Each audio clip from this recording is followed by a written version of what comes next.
Vote গণনায় এগিয়ে থাকার পর নিজের সাবেক দল তৃণমূল কংগ্রেসের ব্যাপক সমালোচনা করেছেন হুমায়ুন। তিনি দাবি করেন, গত 15 বছরে তৃণমূল এত বেশি লুটপাট করেছে যে এই ফলাফল তাদের প্রাপ্যই ছিল। তিনি আরও বলেন, এটি হওয়ার কথা ছিল। মমতা 3 বার মুখ্যমন্ত্রী হয়েছেন। তিনি তার ভাইয়ের ছেলেকে অনেক বেশি ক্ষমতা দিয়েছিলেন।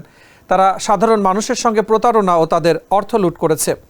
ব্রিটিশরা 100 থেকে 200 বছরে যে লুট করেছে, তারা 15 বছরে সেটিকে ছাড়িয়ে গেছে।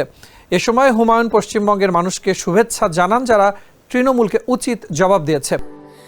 স্যান্ডেলিনা সো, রূপচর্চায় আভিজাত্য। এর আগে পশ্চিমবঙ্গের মুর্শিদাবাদে বাবরি মসজিদের আদলে একটি মসজিদ তৈরির ঘোষণা দিয়ে ব্যাপক আলোচনার জন্ম দেন হুমায়ুন কবির।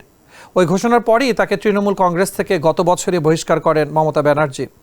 এবারে ভারতের পশ্চিমবঙ্গের রেজিনগর ও নওদা আসন থেকে জিততে যাচ্ছেন তিনি। বহিষ্কারের পরও 2025 সালের 6 ডিসেম্বর মসজিদটির ভিত্তিপ্রস্তর স্থাপন করেছিলেন হুমায়ুন।